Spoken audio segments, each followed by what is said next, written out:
Hər kəsə salam. Bilirsiniz, bəzən elə mövzular olur ki, adamın içində qəribə, ağır bir yorğunluq, amma eyni zamanda da dərin bir aydınlıq yaradır. Bugün hazırladığımız bu vizual xülasədə məhz belə bir əsərə Orxan İsmayılovun Məkanın fövqündə hekayəsinə baxacağıq. Biz burada sadəcə süjeti danışmayacağıq, fiziki sərhədlərin bitdiyi yerdə başlayan o böyük mistik naməlumluğu birlikdə təhlil edəcəyik. Söz verirəm, bu araşdırma həm həyata, həm də ölümə baxış bucağınızı tamamilə fərqli bir tərəfə yönəldəcək.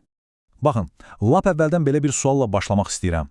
Sizcə, cənnət həqiqətən də nə vaxtsa gedib çata biləcəyimiz coğrafi bir məkandır, yoxsa o sadəcə içimizdə daşıdığımız daxili bir ruh halıdır? Hekayəmizin əsas qəhrəmanı Təvəkkül məhz bu ağır daxili sualla, bu ziddiyyətlə boğuşur və onun axtardığı cavab bütün bu hekayənin, belə deyək, fəlsəfi yükünü öz çiyinlərində daşıyır. Gəlin görək, bu sual onun həyatını necə dəyişir? Yaxşı, gəlin elə buradan başlayaq. Birinci hissə cənnətə inamın itməsi və bir adamın xəyal qırıqlığı. Təvəkkül bütün gəncliyini və ömrünün böyük hissəsini nəsə axtarmaqla keçirir. Uşaq vaxtı o, cənnəti, necə deyərlər, sərin bir yaylaq, qaval səslərinin gəldiyi o fiziki bir yer kimi xəyal edirdi. Amma böyüdükcə başa düşür ki, yox, cənnət gedib fəth edilməli bir yer deyil, bu sadəcə daxili bir dinclikdir, ruh halıdır və ən pisi də odur ki, o bu daxili dincliyi heç cür tapa bilmir. Bu mənəvi iflas onda hər şeyə, həm cənnətə, həm də elə yaşamağa qarşı inamı tamamilə öldürür. O sadəcə olaraq həyatdan əlini üzür. İndi isə keçid edirik ikinci hissəyə. Ölüm yatağındakı saxtakarlıq və ziyarətçilərin maskaları. Təsəvvür edin, adam ölüm yatağındadır, amma otaqda qətiyyən mənəvi bir rahatlıq, hüzur yoxdur. Tam tərsinə, həkimlərin iş yoldaşlarının saxta təsirlərindən yaranan çox boğucu, daraldıcı bir atmosfer var.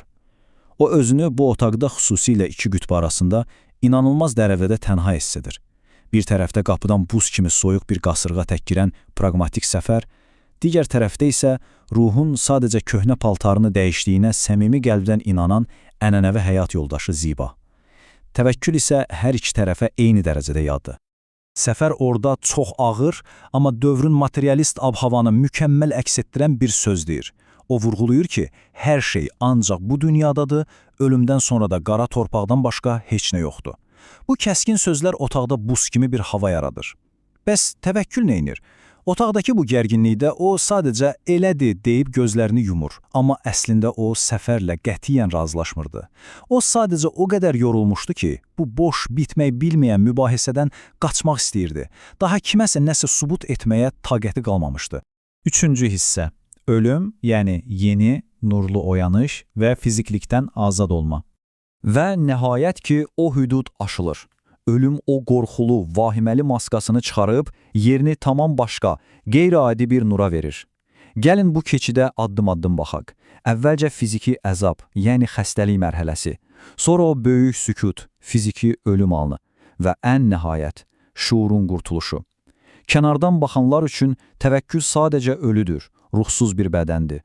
Amma o öz içində, o özünü heç vaxt olmadığı qədər canlı, parlaq və azad hiss edir. Bədənin ağırlığı artıq yoxdur. Bir ulduz kimi necə istəyirsə elə də sərbəstdir. Bilirsiniz, burada ən diqqət çəkici məqam odur ki, təvəkkül bu yeni mühitdə hiss etdiyi inanılmaz yüngüllüyü hələ də o köhnə insan məntiqi ilə sadəcə azadlıq adlandırır. O ilk oyanışın şirin anlarında elə bilir ki, vəssalam, artıq mütləq azadlığa çatdı. Amma sən saydığını say. Çox keçmək ki, kimsəsiz fəzanın düz ortasında qəribə, tamamilə naməlum bir güc onu qəfil dayandırır. Dördüncü hissəyə keçirik. Kədərin ağır, mənəvi zənciri və arafda qalmaq. Qəfildən elə bil nəsə ondan bərk-bərk yapışır və fəzada arafda asılı qoyur. Onu geri dartan yer kürəsi deyil, inanın mənə, onu dartan arxada qoyub gəldiyi qadındır. Gəlin bu mexanizmə baxaq. Ziba yerdə necə yas tutur? O, təvəkkülün köhnə məktublarına sarılır, ağlayır, cəmiyyətin ondan gözlədiyi o vəfalı dul qadın rolunu mükəmməl mənimsəyir. Amma qadın fərqində deyil ki, onun bu kədər tamaşası kosmik müstəvidə nəhəng bir ağırlıq yaradır. Onun hər ahı, hər hıçqırığı təvəkkülün ayağına asılmış ağır bir mənəvi qandala çevrilir.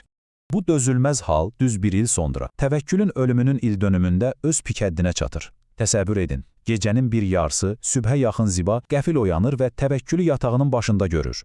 Amma bu dəfə həsrətlə, sevgi ilə yox, təvəkkül ona qəzəblə, yalvarışla baxır. O qəti şəkildə tələb edir, məni azad et, ruhumu öz ahınla yerə bağlama. Çünki qadının bu bitmək bilməyən yas mərasimi onun cənnətə olan səyahətini bloklayıb. Bu sevgi yox, artıq bir işgəncədir. Burada həqiqətin ən çılpaq, ən acı formada üzə vurulmasını görürük. Təvəkkül arvadına onun özünə belə etiraf etməyə qorxduğu bir gerçəyi deyir. Bəli, nə vaxtsa sevgi var idi, amma o tilsim çoxdan pozulub. İndi Zibanın etdiyi sadəcə el-ələm nə deyər düşüncəsi ilə cəmiyyət üçün oynanılan bir tamaşadır. Qadın təvəkküldən daha çox öz yaratdığı məğrur və sadiq dul qadın obrazına vurulub. Və bu yalancı vəfa hər ikisi üçün, həm yerdəki, həm də göydəki üçün bağlı qapıları olan əsl həbsxanadır. Və gəlirik sonuncu 5-ci hissəyə. Məkanın fövqündəki əsl cənnət və ruhların qovuşması. Bu sarsıdıcı qarşılaşmadan dərhal sonra sanki möhtəşəm bir qırılma anı yaşanır. Ziba qorxu içində bayırdan gələn o zərif quş səslərini eşidir və nəhayət ki, cəmiyyətin ona yüklədiyi o saxta dərdi, o xəyali kəndiri əlindən buraxır. Qandal qırılan kimi təvəkkül inanılmaz bir sürətlə göyə, yuxarı uçur. O, fəzanın o büllür kimi parlayan, günəşsiz, sonsuz aydınlığına qədəm qoyur. Ruhunun mənəvi rezonansını tapır və sanki cənnət parıltısında yuyunur. Bu səhnələr hekayədə elə gözəl təsvir olunub ki, oxuduqca sözün əsl mənasında adamın ruhu dincəlir. Nəhayət fəlsəfə həqiqət bütün möhtəşəmliyi ilə ortaya çıxır. Təvəkkül anlayır ki, vaxtı ilə axtardığı amma tapa bilmədiyi o cənnət əslində elə bütün kainatın özü imiş. Hər şey bu məkan qəfəsindən xilas olanda öz ilahi mənasını tapırmış. Amma ən təsirli məqam, o bu zirvədə tək deyil. Təvəkkül öz qəlbinin ən böyük arzusunu, Zibanı görür. Lakin bu, yerdə qoyub gəldiyi o ağlayan, kədərli Ziba deyil. Bu, tərtəmiz sevgidir. O müqəddəs nurun əslidir. Onların ruhları fəzanın o enginliklərində nəhayət qovuşub tək bir işığa dönür. Bütün bu səyahətin, bu dərin təhlilin sonunda isə sizə qoyub getmək istədiyim belə bir düşündürücü sual var. Bəlkə də əsl sevgi, sevdiyimiz insanı öz daxili ehtiyaclarımız üçün bərk-bərk yanımızda saxlamaq deyil, bəlkə də ən böyük sevgi onları tamamilə azad buraxmaq, yollarını işıqlandırmaq, o bağları qoparmaq cəsarətidir. Orxan İsmayılovun bu hekayəsi bizə kədərimizlə tam fərqli bir prizmadan üzləşməyi və ölümün əslində bir son yox, bəlkə də əsl qurtuluş ola biləcəyini unudulmaz bir yolla göstərir. Bugünlük xülasemizdən bu qədər. Ümid edirəm nələrisə fərqli cür düşünməyə vəsilə ola bildik. Ruhunuz həmişə belə azad və aydın olsun. Növbəti təhlillərimizdə görüşənədək.